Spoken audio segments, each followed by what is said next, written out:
僕人敬聽。5月11號，復活後第4主日，使徒行傳9章36至43節。在約帕有一個女門徒，名叫大比大，翻出來的意思是多加。她廣行善事，多施周濟。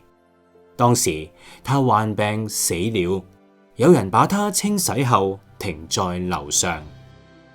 呂大原與約帕相近，門徒聽見彼得在那裏，就派2個人去見他，央求他說：請快到我們那裏去，不要耽延。彼得就起身和他們同去。他到了，就有人領他上樓，眾寡婦都站在彼得旁邊哭，拿多加與他們同在時所做的內衣外衣給他看。彼得叫他們都出去，然後跪下禱告，轉身對着屍體說：大比大，起來！他就睜開眼睛，看見彼得，就坐了起來。彼得伸手扶他起來，叫那些聖徒和寡婦都進來，把多加活活地交給他們。這事傳遍了約帕，就有許多人信了主。此後，彼得在約帕一個皮革匠西門的家裏住了好些日子。使徒行傳9章36至到43節，講述多加係一位樂於行善、關心貧窮人嘅女門徒。當佢病逝之後，彼得喺眾人嘅懇求之下為佢禱告，神蹟咁使佢復活。呢件事唔單止安慰咗信徒，亦都使到好多人信主。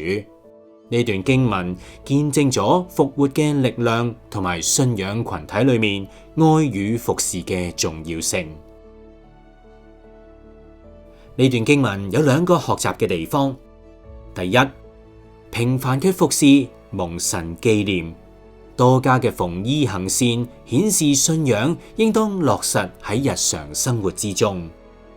重複，平凡嘅服侍係蒙神紀念嘅，多加嘅縫衣善行顯示咗信仰應該落實喺日常生活之中。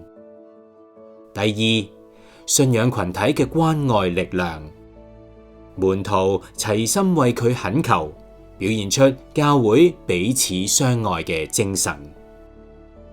我再講一次，第二，信仰群體嘅關愛力量，門徒齊心為佢懇求，表現出教會彼此相愛嘅精神。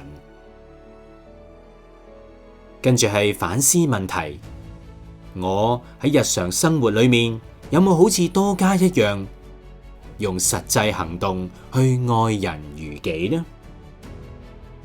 我再問多一次，我哋喺日常生活裏面有冇好似多加咁樣，用實際嘅行動去愛人如己啊？實踐行動，喺呢個星期主動幫助一位有需要嘅人，或者參與教會慈惠服侍，以實踐基督嘅愛啊！重複，喺呢個星期主動幫助一位有需要嘅人，或者參與教會慈惠服侍，去實踐基督嘅愛啦。